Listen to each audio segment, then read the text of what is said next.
Berilo, meu boa noite para você e boa noite aí ao pessoal do grupo Biografias Bambuinhas. Oi, Nilmar. Boa noite a todos que nos estão assistindo. Antes de mais nada, eu queria agradecer muito, Nilmar, por essa oportunidade, principalmente porque ele é que me incentivou a fazer esse lançamento do meu livro aqui em Bambuí. Então, eu agradeço muito a ele e é um prazer estar aí falando com vocês e vamos contar um pouco da história do livro aqui. Berilo, no seu livro, a gente vai falar algumas coisas do livro, mas não vai tirar o ineditismo de quem vai estar lendo o livro. Pode ficar tranquilo, né? A pessoa que vai Perfeito. comprar esse livro vai ler e nós não vamos tirar assim, nenhuma novidade do livro. É algumas coisas que lá não estão bem claras, bem claras assim, que não era conveniente que ele citasse, e agora a gente vai revelar essas coisas aqui.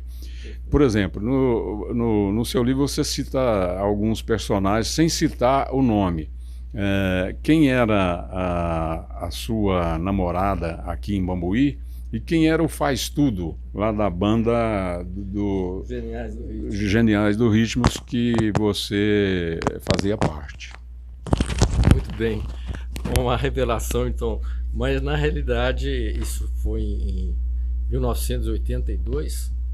Eu estava vindo muito a Bambuí, antes de eu embarcar para o Iraque, e estava namorando a Laine Chaves Domingues. E uma pessoa muito legal na época, e foi um relacionamento muito, muito legal. Mas aí eu fui para o Iraque e continuei minha vida e vi que minha vida ia ser realmente muito complicada e resolvi realmente tocar a vida sozinho e desbravar o mundo aí. Agora, o faz tudo, faz tudo, isso é uma brincadeira, claro. E quando a gente viajava aí com o pessoal do Geniais, com o Bolachão, era divertido, uma gozação em cima do outro. Então, esse caso que eu conto no livro da BR 262 era o Jairo. O Jairo, irmão do Toninho, que morava ali perto do santuário. Jairo. O Jairo. Ribeiro? Ribeiro, né? Era Ribeiro. Gente boa demais e era engraçado. Então ele era o faz tudo e essa anedota, esse conto aí foi com ele. E já que você tocou no assunto aí, do Geniais do Ritmo, eu gostaria que você falasse sobre a sua participação naquela banda. Ela teve umas versões diferentes. Você deve ter entrado um pouco mais tarde, não foi logo no início da banda. Exatamente, foi muito legal aquela época. Foi criado os Geniais do Ritmo e eu era fã incondicional deles. Não perdia um baile, não perdia uma apresentação, gostava muito da turma e eram amigos, né? Eram amigos, prima, Marcinha, prima. Então eu sempre estive com eles. Quando começaram a sair de Bambuí, Casa Márcia, a Marcinha, o Bené, né? Essa turma que não estavam mais aqui em Bambuí, nós continuou os Geniais existir. Na época que eu toquei, éramos o Zé Maria era o baterista, filho do Geraldo Folheiro. O baixista era o Gilson, que era do original, e tinha um irmão dele, o Manico, o Wilson, acho que isso. O Manico, ele era o guitarrista, né? E eu era o guitarrista base. Então era muito divertido. A gente fazia apresentações em Luz, Ibiá, Campos Altos, fazia alguns bailes em Bambuí. E foi uma época muito boa. E foi o meu último ano em Bambuí. Então foi bem especial tocar com essa turma e com nomes geniais, que eu era fã e depois fui integrante. Continuando aí ainda sobre o seu livro, a gente tem que mostrar aqui, né, Berilo, esse livro. Nós estamos falando do livro, vamos mostrar aqui o livro aqui, ó, a capa dele. Segura aí para nós aí. A Emily vai dar um zoom aí, mostrar esse livro aí que o Berilo vai estar lançando no sábado próximo agora, às 19 horas lá no Clube Campestre. Já fica aí o convite, né, para quem quiser participar lá desse lançamento. Então, aí no livro, você conta de um dialeto que foi criado lá para que houvesse um entendimento melhor entre as várias línguas, né? Lá tinha indiano, tinha chinês, tinha árabe, tinha brasileiro, tinha de outras raças, e virou uma torre de Babel. Aí surgiu lá, você no livro você nem sabe como foi, pelo que eu li aí, mas você chegou a usar esse dialeto que você chamava de mendês. Eu gostaria que você me explicasse para o pessoal que vai ler o livro mais alguma coisa que às vezes não colocou no livro sobre esse dialeto. Perfeitamente. Olha, foi uma das coisas mais interessantes que eu vivi na minha vida. A gente ter a oportunidade de participar na criação de um dialeto, de uma língua, é um negócio muito interessante. E realmente éramos de várias nacionalidades, né? Brasileiros, iraquianos, né? Fala árabe, né? Iraquiano árabe, né? E tinha muitos egípcios também, pessoal também da fala África, árabe, também da Somália, né? Falavam árabe. Não, é o árabe também. Tem outra língua, mas tem o árabe também. E tinha a supervisão, a fiscalização que era feita por indianos que falavam inglês, a língua do contrato era inglês, e tinha o português de nós brasileiros que estávamos lá. Então foi se criando um dialeto muito interessante, que era uma mistura, está contado aqui no livro, mas eles eram uma mistura de árabe, português e inglês. E interessante é que se conseguia comunicar com todos. Muito interessante. E mais do que isso, os vilarejos próximos aos acampamentos da empresa, o pessoal falava também. Você ia fazer uma compra e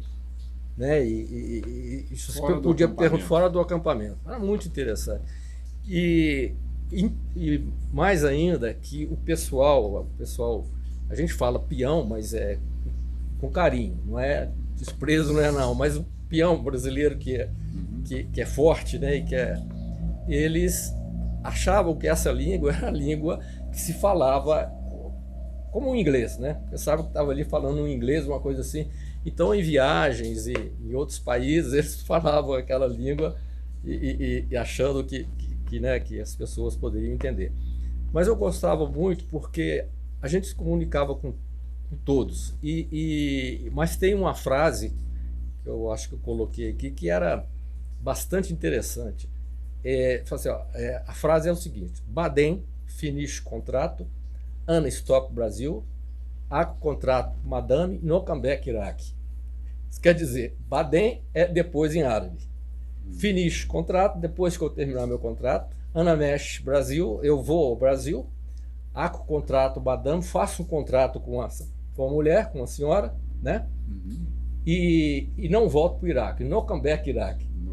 No come back. Então era muito interessante. Mistura de inglês, árabe e português, né? Não come back, não português, mas era muito interessante. Inglês, né? Então eles tinham certas coisas, por exemplo, frases assim que a gente lembra. Às vezes lá no acampamento deles, no alojamento, batia na porta e eles gritavam de dentro: Between, my well. Between seria entre em inglês, mas é entre coisas, né? My well, o meu bem. Entendeu? É muito interessante. Tinha lá, exportado do Brasil, um supermercado, e tinha um leite moça. Eles chamavam o leite moça de Milk Madame. Milk Madame. Entendeu? Coisas desse tipo aí, era muito engraçado e funcionou e virou, né, uma história, né? E alguém registrou isso? Não tem. Não, você sabe que não. Eu pelo menos, claro que a gente, quando encontra, inclusive, amigos de lá, a gente até fala um pouco desse dialeto para relembrar né, e muito interessante. Tem o nosso colega aí, o Cabralzinho. Gilberto Cabral, trabalhou lá. O Gilberto Cabral aprendeu muito bem o árabe. Ele tinha uma facilidade grande para línguas, já falava bem o inglês. E toda vez que eu encontro com ele, a gente fala nesse dialeto. Aproveito para exercitar o dialeto. E o Mendês vem porque é da Mendes Júnior e nós colocamos o Mendês aí para... Não a língua exclusiva. Da Mendes Júnior. Berilo, você foi para o Iraque numa época que o Iraque estava numa expansão, estava desenvolvendo-se, né? O Saddam Hussein, o ditador, mas também numa época que o Iraque estava em conflito com alguns vizinhos. Você chegou lá, na época parece que ainda não tinha guerra, mas depois logo começou as guerras. Teve guerra do Iraque com o Irã e teve guerra do Iraque com o Kuwait. Eu queria que você falasse para mim o que você sentiu nesse clima lá de conflito, de guerra. Você sentiu medo? Bom, é verdade. O Iraque, ele entrou em guerra com o Irã em 79, 80. E eu cheguei no Iraque em 82, em plena guerra Irã-Iraque. E era uma guerra muito sangrenta, que era, né, na fronteira Irã-Iraque, com invasões do Iraque ao Irã e vice-versa. E era uma matança, era um negócio bastante cruel. E a gente vivia muito isso, porque a gente trabalhava no trecho e via muito movimento de tropa, via muito soldados mortos, né? Eles tinham o costume de carregar o caixão do morto na guerra em cima do carro. Então, constantemente a gente via isso, e na televisão era maçante. Quando ocorria uma matança de iranianos, por exemplo, eles filmavam ali o corpo, aquela massacre mesmo, sempre com... Usava aquilo para Exato, com propaganda, né? Saddam, e sempre com a foto dele, um canto meio fúnebre no fundo e tudo. Então isso era uma propaganda, né, dele. Então a gente, algumas vezes que eu fui a Bagdá, uma delas escutei um míssil que caiu lá e enfim, a gente tinha um receio tremendo mesmo. Inclusive tinha vários, nas estradas, vários checkpoints que eles paravam a gente e a gente ficava com medo tremendo, né? E toda aquela situação de guerra. Eu conto no livro que eu cheguei a trabalhar próximo de um aeroporto da Força Aérea Iraquiana e via os MiGs, né? Os MiGs saindo com bombas, né? E tudo, e voltando sem aquilo, muito interessante. Então nós vivemos esse período com muita tensão, né? Muito medo, mas a guerra terminou Irã-Iraque em agosto de 87. Foi na época, eu voltei em outubro de 87, a primeira vez. Então eu vivia praticamente a guerra toda, né? E o interessante também é que eu tinha pessoas que eu conhecia que foram para a guerra e faleceram na guerra. Então essa história está aí no livro aí, com mais detalhe, muito interessante. Para quem está fora de Bambuí, tá podendo aí apreciar aí o sino aqui da Matriz Santana, chamando aí para a missa deve ser das 19 horas, né? Então tá aí no fundo o som do sino da Matriz de Santana. Berilo, a gente falou aí da língua, o pessoal de vários idiomas diferentes. A comida também era diferente. Tinha cada país com a sua comida típica, né? Tinha a comida lá dos brasileiros, lá o tradicional arroz com feijão, mas tinha também a comida chinesa. O chinês come algumas coisas esquisitas, né? E no livro você não deixou isso bem claro. Agora, para quem vai ler o livro, agora vai ficar sabendo. Você comeu ou não comeu carne de cachorro, Berilo? Boa pergunta, Guilmar. E interessante essa história. Realmente, nos acampamentos da empresa, tudo era separado, né? Você tinha a cantina, o restaurante para brasileiros, tinha para os indianos, né? E os árabes tinha também o restaurante deles, e a mão de obra chinesa que tinha lá também tinha o seu restaurante. E essa história aí é muito particular, muito interessante mesmo, é que tinha um acampamento que era o 280, ou seja, 280 quilômetros de Bagdá. Era um acampamento só de chineses, a maioria chinesa, né? Era um acampamento chinês. Então ali eles tinham o restaurante deles, a comida deles, e eu tinha muita mão de obra chinesa, um pessoal assim, muito muito interessante, muito amável. Então me convidaram para um almoço no acampamento deles e já corria-se na obra, né, o comentário de que eles comiam cachorro lá no acampamento. E realmente o acampamento deles não tinha cachorro nenhum. Bom, e eu fui, né, almoçar com eles e depois do almoço ficamos sentados à mesa comentando sobre a comida. E eu perguntando o que era aquilo, né, que comida que é essa, então, e eles explicando. Chegou um prato lá que era parecia uma carne, esse tipo de carne afogada, carne de panela, exatamente. De panela. Então começaram-se a olhar um para o outro, eles tinham tradutor, né? Não falavam nem inglês nem português, né? Então tinha o tradutor sem graça para mim, me olhou e caiu a ficha, né? Comi carne de cachorro. Então tá aí. A resposta tá aí. Comi carne de cachorro sem saber a verdade, mas no fundo esperando que poderia acontecer aquilo.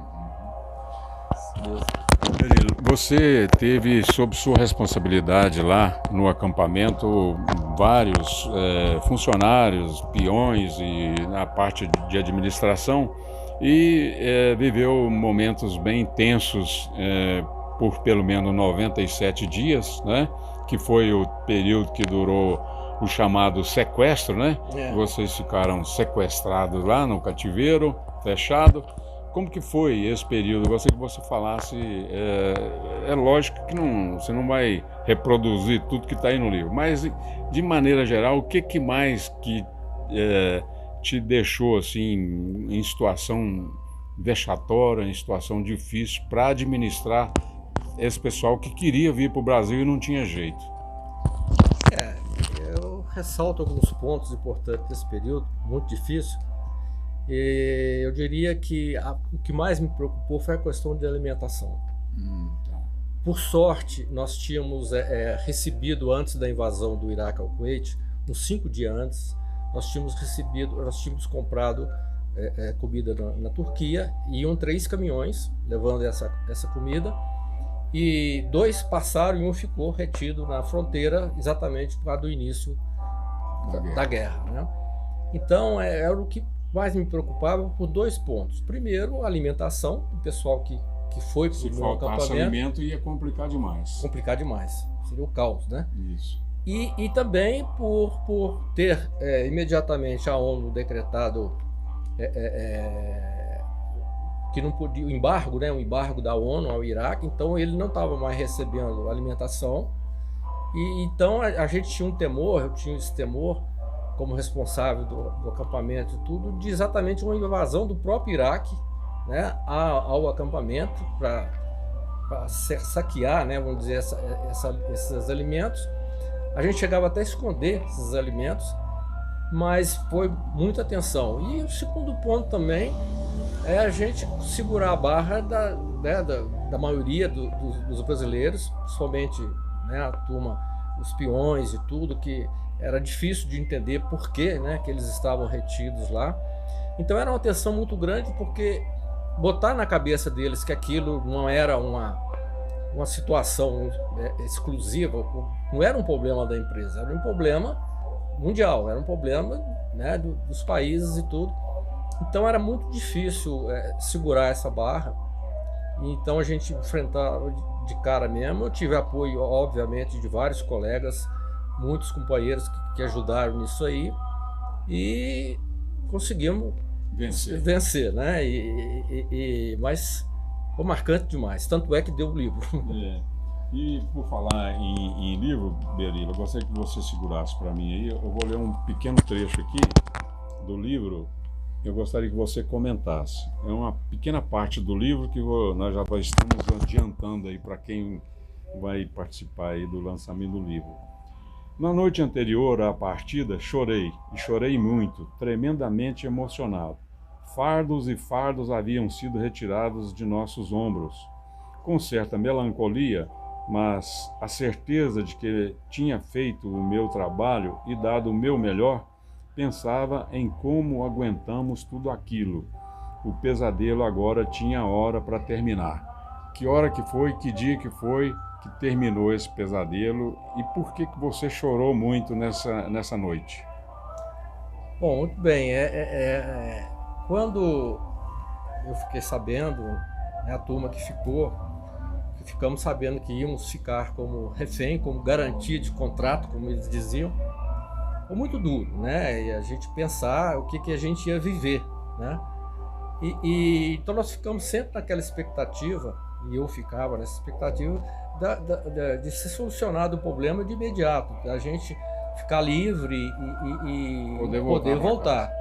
Então a negociação, né, do governo brasileiro com o governo do Iraque foi muito grande, né? Durou aí seus 90 dias, né, até poder sair. E depois que saíram os brasileiros e ficaram somente nós, os 5 que tinham que ficar, com mais 6 que estavam de vontade própria para nos ajudar, cozinheiro, eletricista. Então, depois que a turma veio embora, foi uma sensação muito ruim, né? A gente, e agora, né? Vamos ficar aqui até quando, né? Então essa expectativa de sair o visto era diária, era constante. E quando solucionou o problema e nós ficamos sabendo que íamos ser trocados por outros colegas, é um alívio. Um alívio assim, chega aquele momento que você acabou. Então, obviamente, a emoção é muito grande, a gente fica, né? Aquele extravasou, né? Aquele peso todo. E tanto é que nós recebemos a autorização no dia 6 de novembro. No dia 8 eu já embarquei. Ou seja, foi pegar o passaporte assim e sair, né? Então foi aquele alívio muito grande enfim, vocês vão ver a história e realmente esse dia que eu recebi o visto e tudo, não tem como segurar, né? A emoção vem e, porra, eu dei conta, né? Foi muito bom.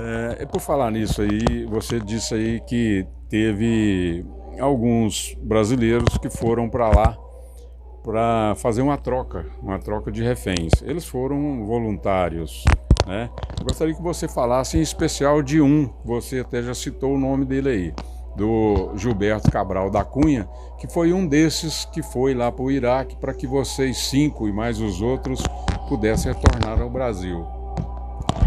É verdade, o Gilberto Cabral da Cunha, Gilbertinho, foi um herói também. O Gilberto ele trabalhava lá na obra, trabalhou em 3 obras no Iraque, e na época dessa invasão ele era operador de telex. Então ele foi, dos 5 teríamos que ser trocado por 3, e ele ficou como um dos 3 a serem trocados. E ficou, né? Depois esses que foram nos substituir foram substituídos também, pela segunda vez, e ele ficou lá e só saiu do Iraque no dia que todos os estrangeiros saíram. Ele saiu pela fronteira da Turquia com a Embaixada do Brasil. Então, segurou, destemido. O Gilberto, ele realmente especial e aguentou até o final mesmo. Tem que tirar o chapéu para ele. Tem que tirar. Berila, para a gente encerrar agora esse nosso bate-papo, eu gostaria que você falasse da sua esposa. Você perdeu a sua esposa recentemente. Como você descreve esse tempo que você viveu com a Dulce, a sua esposa? Muito bem, isso é uma coisa muito especial. Inclusive, a Dulce foi a incentivadora de eu fazer esse livro. Eu tinha muita coisa escrita e sempre tive a vontade de colocar isso num livro. E no período que eu estive com ela, me incentivou muito nisso. E o livro, eu consegui escrever o livro. Mas, como eu digo aqui, como eu escrevi aqui na dedicatória, que esse livro foi dedicado a ela, porque nasceu por ela, né? E realmente merece, porque minha relação com a Dulce foi uma relação muito intensa, uma pessoa sensacional e realmente foram 13 anos só de vivência, mas muito, muito boa, e eu tenho certeza que ela ficou feliz aí por eu ter escrito esse livro e dedicado a ela. Muito bacana. Foi um tempo muito bom da sua vida, né? Isso foi já depois que você voltou do Iraque, né? Então, fica aí também a sua homenagem, porque você fez uma música para ela, Where Are You? É isso? E a gente até vai disponibilizar aí no final aí dessa entrevista o link aí para quem quiser conhecer essa música que o Berilo fez para Dulce, uma música muito bacana, eu gostei muito, e eu convido a todos então para depois entrar aí nesse link aí e apreciar essa música que ele canta e toca com o irmão Brício, né? Com o Brício. Ficou muito bacana mesmo. Berilo, eu te agradeço muito aí por esse bate-papo. Peço desculpa aí ao pessoal que estava nos seguindo. Eu não sei se até que ponto a música lá da Matriz interferiu, mas eu não contava com esse detalhe dessa música aí do alto-falante ali. Mas tudo bem, valeu, foi muito bom o bate-papo aí, te agradeço muito. E a gente, vou deixar com você para você convidar o pessoal aí para o lançamento do livro, então. Muito bem. Uma vez mais, agradeço o Lindomar aqui, que eu estive aqui no final do ano e comentei com ele, já sabendo do interesse desse trabalho, inclusive fez um belo livro, trabalho dele aqui para incentivar a cultura bambuiense. Isso. E ele falou, puxa vida, tem que lançar o livro aqui também, porque na realidade isso conta muita história aqui, né? Então, resolvemos fazer isso e então, dia 29, esse próximo sábado, 29 de abril, nós vamos fazer aqui o lançamento do livro em Bambuí, com muito prazer. Contamos aí com o Clube Campestre, Clube Campestre, né, a partir das 19 horas, e aqueles estão todos convidados para vir, que vai ser também um momento que a gente vai poder rever velhos amigos, né? Eu acho que a turma está entusiasmada, e no fundo também isso é um negócio que eu queria, né? Que a gente, puxa vida, tantas festas, tantas coisas que a gente, né? Tantos momentos que nós tivemos com Bambuí, então é importante e um momento que a gente pode aproveitar para reencontrarmos. Muito obrigado, viu? Berilo, eu que te agradeço, porque o Berilo deslocou de Belo Horizonte, veio aqui para a gente fazer essa entrevista, praticamente, exclusivamente, ele está retornando, chegou às 16 horas, já está retornando agora às 17 horas, fico muito feliz com a sua disponibilidade e a gente vai estar presente lá no lançamento do livro, desejo para você muito boa sorte e recomendo, eu já li o livro, gostei muito, o livro tem uma leitura muito agradável, muito boa, e recomendo a todos que compareçam lá e adquiram esse livro e leiam também o livro, vai ser muito agradável, com certeza.